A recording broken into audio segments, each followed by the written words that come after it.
To set का Cartesian product करना सीखेंगे। आइए देखते हैं। कार्टेशियन प्रोडक्ट क्या होता है, कार्टेशियन प्रोडक्ट क्या होता है जानते हैं।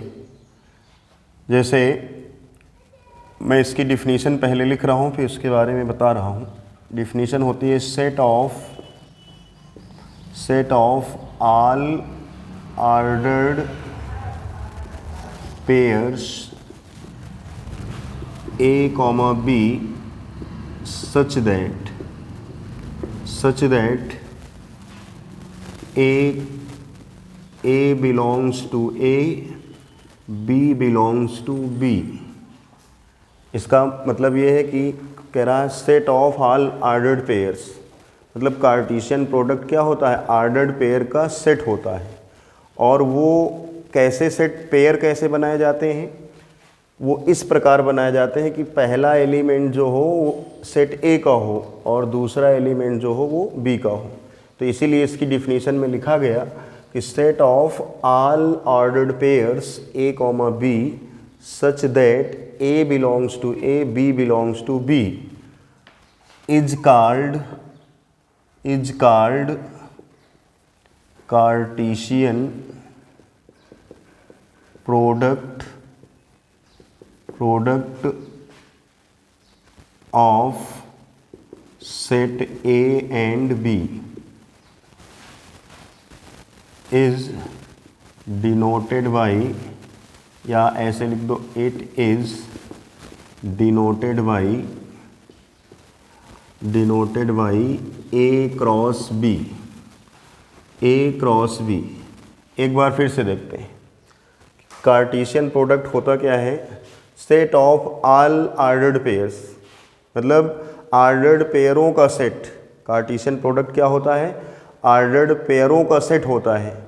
और वो पेयर कैसे हों, सेट ए, पहला एलिमेंट ऑर्डर्ड पेयर का जो पहला एलिमेंट हो वो सेट ए से हो और दूसरा एलिमेंट जो हो सेट बी से हो। इसीलिए इसकी डिफिनीशन में लिखा गया set of all ordered pairs A, B such that A belongs to A, B belongs to B is called Cartesian product of set A and B. It is denoted by A cross B। इसको maths में हम लोग कैसे लिख सकते हैं, या इसको हम ऐसे that is A into B या A cross B is equals to A, B such that A belongs to A, B belongs to B, यूँ लिखा जा सकता है। ये A से B में कार्टेशियन प्रोडक्ट है।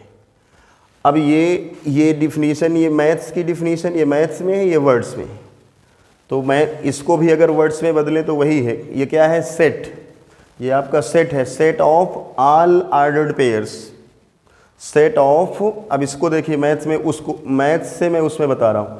Set of all ordered pairs such that, ये यहाँ सच दैट आया, सच दैट ए, इसका जो फर्स्ट एलिमेंट हो वो किस सेट का हो, ए का हो, और सेकंड एलिमेंट हो जो सेट बी का हो।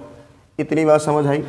अब हम इसमें लिख सकते हैं दूसरे शब्दों में, अगर हमें कोई कहे बी इंटू ए क्या होगा, तो हम लिखेंगे, इसमें लिखा जा सकता है B comma A such that B belongs to B and A belongs to A. इसमें कहने का मतलब बी से ए में कार्टेशियन प्रोडक्ट क्या होगा, set of all ordered pairs such that इसका जो फर्स्ट एलिमेंट हो वो सेट बी से हो और सेकंड एलिमेंट हो जो हो वो सेट ए से हो। इसे हम Cartesian product of two set कहेंगे। ये मैथ्स में इसकी लैंग्वेज है। अब इसमें मैं आपको एक एग्जाम्पल लेकर दिखाता हूँ। एग्जाम्पल मैंने लिखा, if A is equals to 1,3 and 1,2 and B is equals to 3,4, then find A cross B and B cross A। अब हमसे कोई कहता है कि एक सेट A ये है और दूसरा सेट B ये है, इनका कार्टेशियन प्रोडक्ट निकालिए या ए क्रॉस बी निकालिए या बी क्रॉस ए, मतलब कार्टीशियन प्रोडक्ट निकालेंगे। तो हम इसका कार्टीशियन प्रोडक्ट कैसे निकालेंगे देखेंगे। यहाँ लिखेंगे solve a is equals to 1,2 and b is equals to 3,4। अब हम इसका मल्टीप्लाई करेंगे, मतलब कार्टीशियन प्रोडक्ट निकालेंगे a इंटू बी। पहला सेट है 1,2, दूसरा सेट है 3,4।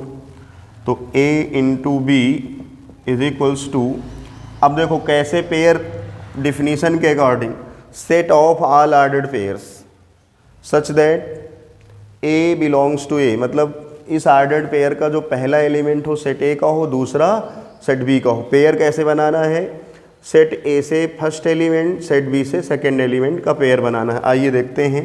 जैसे मैं इससे 1 लिया, 1 और इससे 3, यानी 1 विथ 3, फिर मैंने लिखा 1 विथ 4, फिर मैंने लिखा 2 विथ 3, फिर मैंने लिखा 2 विथ 4।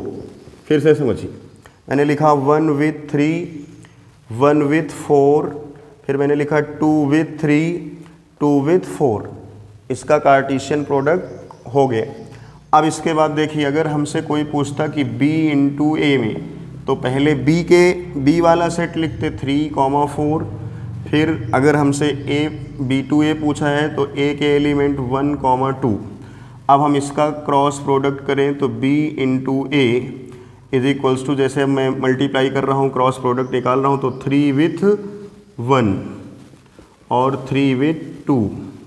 फिर इसके बाद 4 का पेयर बनाना है, 4 विथ 1, 4 विथ 2। फिर से ध्यान दें, फर्स्ट एलिमेंट को उसके फर्स्ट से ज्वाइन किया, फर्स्ट पेयर बनाया 3 विथ 1, पहला एलिमेंट इस सेट का, दूसरा एलिमेंट उस सेट का, फिर 3 विथ 2, अब 4 विथ 1, 4 विथ 2। अब आपसे मैं पूछ लूँ कि number of elements in a cross b, तो आप बोलोगे हाँ, क्रॉस मतलब कार्टीशियन प्रोडक्ट क्या होता है, ऑर्डर्ड पेयर का सेट होता है। और इस सेट में जो कार्टीशियन प्रोडक्ट जो सेट है, इस सेट में जो एलिमेंट होते हैं वो ऑर्डर्ड पेयर होते हैं। a क्रॉस b के जो एलिमेंट होते हैं वो ऑर्डर्ड पेयर होते हैं। तो इसमें एक एलिमेंट ये है, 1 एलिमेंट ये है, 1 एलिमेंट ये है। तो इसमें कितने एलिमेंट हो गए, 4, 1 2 3 4। तो मैंने लिखा number of element is equals to 4। अब एक बच्चे ने कह दिया कि ये बहुत ज़्यादा लंबा आपने लिख दिया है, बड़ा लिख दिया है, तो इसको शॉर्ट में कैसे लिखोगे। शॉर्ट में मैंने लिखा n of a into B. इसका मतलब होता है number of element in set a into B. तो इसमें कितने एलिमेंट, 4। अब अगर एक विद्यार्थी मुझसे ये कह दे कि आपको यहाँ तो सेट दिए गए थे, तो आपने मल्टीप्लाई कर लिया, मल्टीप्लाई करके नंबर ऑफ एलिमेंट काउंट कर लिया। अगर आपको केवल सेट ना दिया जाए, अगर नंबर ऑफ एलिमेंट दे दिए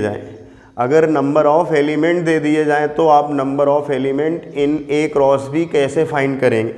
तो देखिए, उसके लिए अगर यहाँ पे मुझे नंबर ऑफ एलिमेंट दिए जाएं, कितने इस सेट में कितने एलिमेंट हैं, 2, और दूसरे में कितने हैं, b equal to n of b, मतलब दूसरे सेट में कितने एलिमेंट हैं, 2। अब मान लो हम ये कह रहे हैं कि अगर सेट में एलिमेंट मतलब वो सेट ना दिया जाए, केवल नंबर ऑफ एलिमेंट दिए जाएं, तो कैसे a इंटू बी में एलिमेंट फाइंड करेंगे। तो यहाँ पे मान लो हमें ये 2 एलिमेंट दिए गए, यहाँ 2 दिए गए। अब हमसे कोई कहे what is number of element in a cross b, तो a क्रॉस b में नंबर ऑफ एलिमेंट कैसे निकालेंगे। इसका फार्मूला बनता है n of a into n of b। ये एक फार्मूला हो गया, n of a into n of b, यानी n of a cross b equal आ जाएगा, यहाँ क्या रखोगे 2, यहाँ क्या रखोगे 2, तो 2 2 जा 4। इसका मतलब इसमें नंबर ऑफ एलिमेंट 4 होंगे। आगे देखते हैं। अब इसमें अगर आपसे कोई, मान लो मुझे कोई दे दिया कि सेट ए में 4 एलिमेंट है, सेट बी में 5 एलिमेंट है, वो हमसे पूछ लिया कि what is number of element in A cross B. In A cross B तो हम इसको क्या लिख सकते हैं, इससे फार्मूला क्या आएगा, N of A into N of B, n of A into N of B. तो मैंने यहाँ पे लिखा 4, यहाँ पे लिखा 5, तो ये कितना आ गया 20। बात समझ पाए। तो इसमें मैं कुछ बातें आपको और समझाता हूँ, उनको याद रखिएगा, और फिर कुछ क्वेश्चन लिखता हूँ, उनको होमवर्क में करिएगा। आइए देखते हैं गिवन। अगर आपको ये गिवन हो, if n of A element N of A is equals to P, n of B is equals to Q, n of A intersection B equal R, ये रिमेंबर रखिए। तो इसमें क्या क्या पूछ सकता है, कैसे कैसे क्वेश्चन बनेंगे मैं आपको बताता हूँ। पहले वो पूछ सकता है what is number of element in A cross A. दूसरे में पूछ सकता है n number of element in B cross B. फिर वो पूछ सकता है थर्ड में N of A intersection B. Fourth में पूछ सकता है इक्वल क्या N of B intersection A equal क्या। अगर आपको मालूम हो तो कमेंट करके आंसर ज़रूर कमेंट बॉक्स में भेजिए। अगर आपको इनके इक्वल पता है क्या आएगा तो कमेंट करके आंसर भेजिए। क्वेश्चन नंबर 5 वो आपसे पूछ सकता है N of A into B, ध्यान दीजिएगा, N of A into B intersection B into A, ये पूछ सकता है। Question point number 6 N of A आपसे ये पूछ सकता है कि A into A number of element in A into A intersection B into A B is equals to what. एक और पूछ सकता है 7 number of element in A into B union number of element N of B into A, ये पूछ सकता है। तो आपने क्लास 11th में ये इंटरसेक्शन का साइन है बेटा। क्लास 11th में आपने एक फार्मूला पढ़ा होगा सेट थ्योरी में, N of A union B equal क्या, N of A plus N of B minus N of A intersection B. इस फार्मूले को भी आपको याद रखना होगा, इसको भी याद रखना होगा रिलेशन में लिए। अब आप देखिए N of A into N of A equal क्या आएगा, N of A into N of A. इसमें कितने एलिमेंट हैं सेट ए में, तो p इंटू पी यानी p स्क्वायर आएगा। अब इसमें देखो एन ऑफ बी, इसको क्या लिख सकते हो, n of B into N of B equals to q into Q यानी q स्क्वायर आएगा। अब आप इसमें देखो n of A into N of B equal क्या, यहाँ पे आपका आएगा P और इसमें आया Q, तो इसमें हो गए PQ। इसको देखो क्या लिख सकते हो आप, n of B into N of A। इसमें क्या है, B में कितने एलिमेंट हैं Q, इसमें कितने हैं P, तो इसको भी हम PQ लिख सकते हैं। अब बात आई इसमें, इसको ध्यान से देखिएगा, इस पॉइंट को ध्यान से समझिएगा। अब इसमें कैसे नंबर ऑफ़ एलिमेंट निकालेंगे, ध्यान देना। नंबर ऑफ़ एलिमेंट निकालने का तरीका इसमें यह कि फर्स्ट को फर्स्ट से इंटरसेक्शन निकालोगे, लिखोगे एन ऑफ, ध्यान देना कैसे, n of A intersection B into N of B intersection A, मतलब सेकंड का सेकंड से इंटरसेक्शन निकालोगे बी इंटरसेक्शन ए। फिर से ध्यान दीजिए, n of A intersection B, दूसरे में क्या, इनटू, पहले देखो n of A intersection B into N of B intersection A is equals to ये। तो इस तरह से ये बना लिया। अब इसमें एन ऑफ इंटरसेक्शन बी में कितने एलिमेंट हैं, आर, मैंने आर लिख दिया, बी इंटरसेक्शन भी वही होता है इसलिए आर, तो आंसर कितना है, फार्मूला क्या बन गया इसके, इक्वल आर स्क्वायर।